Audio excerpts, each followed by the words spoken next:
Comment nous y tout bel moun mwen yo, tout fanatique assez Diogène yo, comment nous passer week-end nous? Jodi a, moi tourner back avec une autre vidéo pour nous. Avant de commencer, n'a dit nous bienvenue sur channel assez Diogène.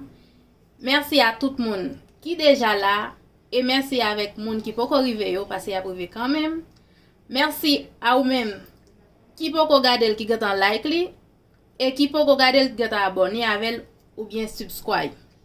Bon, vidéo aujourd'hui moi porter pour nous c'est qui comment nous capable préparer yon akra. Nous ka ça m'gen là, moi gen malanga avec tout petit Johnny sa yo, nous parlons ça m'pa le faire avec. OK, pour nous commencer ti moun, qui ça pense nous pas le faire? Ou ka wel nan sec lan nous te gâte laver yo. Pour là nous pa le caler. Nous pa le caler ti moun, nous parti.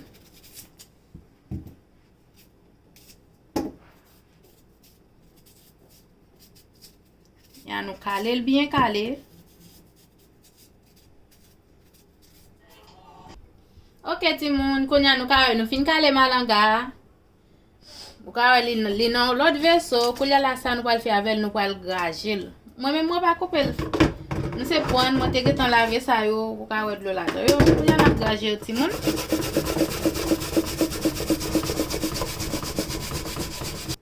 OK ti moun nou ka wè ça c'est malanga, moi getan fin gragel, moi te montre nous c'est malanga.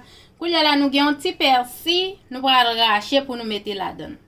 Nous ka te commencer racher l'op kembeli son bois pour racher fin pour ba li. Après persil on a racher un petit piment, nous ka wè là-dedans. On va racher un petit piment piqué là-dedans. OK ti moun nou ka fin racher persil moi mettre là-dedans, konya la moi pral racher piment. Mais avant racher piment m'a fani pour me retirer grain piment pour grain piment pas lan ventre nous. Alors qu'on aime pas nous malades. Les nous manger nous jeune grain piment là-dedans n'est pas bon pour nous. Konya la moi retirer grain piment. Donc ka me retirer et puis qu'on a m'pral faire même ja persil ya. M'a racher comme ça.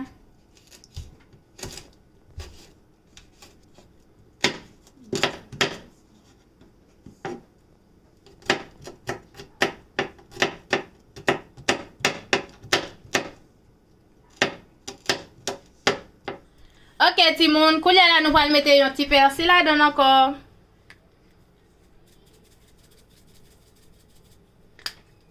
N'a mettre un petit oignon en poudre.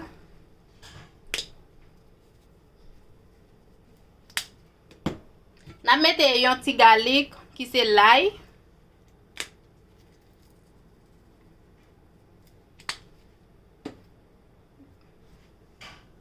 Konya la nous va mettre un petit épice, nous ka utiliser un petit cuillère pour mettre un petit cuillère épice là-dedans. Nous épice là? Un petit cuillère épice. Là-dedans. On met un petit cal là.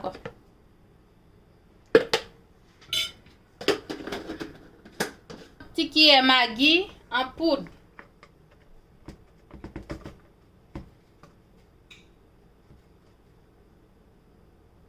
Nous ka wè li, yon ti ki Maggi, moi mettre là-dedans tout. Konya la ti moun nou ka wè moi gen yon tasse mesure nan men, moi pral mettre yon ti farine là-dedans tout. Nou ka wè force li moi pas plein. Moi mettre là-dedans. Konya la ti moun nou pral mixer yo ensemble, mélanger yo, nous brasser yo, ka wè j'en a brasser. Pour tout ça nous te mettre yo capable bay là-dedans. Ka mélanger Maggi, persil, épices, farine, nous ka wè. A battre bien battre ti moun. A fait pon et tout. Konya la ti moun moi yo, moi fin battre li, konya nous pral mettre un petit citron là-dedans, n'a pon yon morceau citron, n'a pas prendre trop. Nous mettons reste là. Konya la nous pral ouais m'gon persil tout m'a mettre là-dedans. Et puis pour moi puis gel là-dedans. Donc ouais. Moi mettel là-dedans. Et puis après pour nous le boisser ensemble encore. Donc ouais. On a battre bien battre tout le monde. Nou ka wè li bel nounous mwen yo. Nou ka wè ki koman mwen fin mette tout afel la dani. Konya la nap bezwen yon koutou tab pou nou al fonksyonne avel pou nou al mette akra. Konya la ki sa nou pal fè, nou pal mette chodye chou. Nap li men fou nou. Nou ka wè fwa mwen li men se la ma fel. Nou ka wè chodye mwen te geta prepare chodye mwen. Mwen te kouvri li. Konya la nap kitel pendant nou mette l chou. Ok guys. Konya la timoun, ki sa nou rete pou nou fè, nou pal mette l'huile nan chodye. Parce li git an chou, nou pal mette l'huile la don. Nan mette bon ti kou l'huile pou nou fouil timoun. Nou ka wè l'huile la. On mette l'huile la don, konya nan tan l'huile la chou. Pou nan mette akra nou fouil. Et puis nan dim sa pase eske l gou pa. Konya la nap mette akra nan chodye a, nou ka wè mwen te gatan esel. L'huile la chou m'a mette akra nan chodye a. Juste pour nous kawe qui comment l'a sorti, est-ce qu'il a goût. Bah c'est la goût ti moun, connaît la goût, pas me penser non connaît la goût parce que moi habitué porter bon bagay pour nous ti moun. Pas oublier like vidéo a, pas oublier subscribe ensemble avec channel moyen.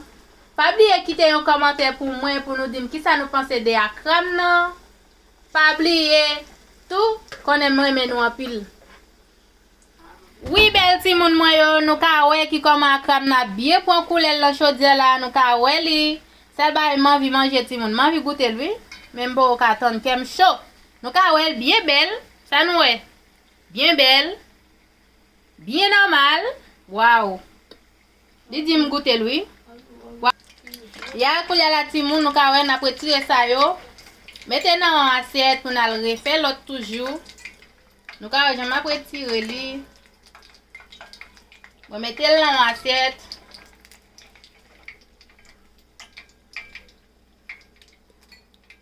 Yeah. Ok, nous ka wè, je m'a mette reste l'autre toujours ti moun. M'a mette parce qu'on connaît. M'le pour chaque moun jwen yon, c'est peut-être ça m'a mette ti moun. Et yes. Ok, ti moun mwen yo. Mais akram pote pour nous. Mais on ti pikiz moi pote pour nous tout parce que moi pas te montrer nous comment préparer mais nous connaît akra manger avec pickles bien piqué, bien chaud. C'est tout ça m'pote pour nous. Mais pas nous. Enjoy nous, moi dis nous bon appétit tout. Bon appétit, enjoy nous avec ti akram pote pour nous jodi a. Pas oublier like li, pas oublier partager avec amis nous yo. Pas oublier subscribe avec moi ou bien abonner. C'est tout ça m'porter pour nous jodi lundi à nan commencement semaine nan. Moi porter pour nous mettre enjoy nous guys, m'a dit nous love you so much. Moi remen nous en pile. Mwah.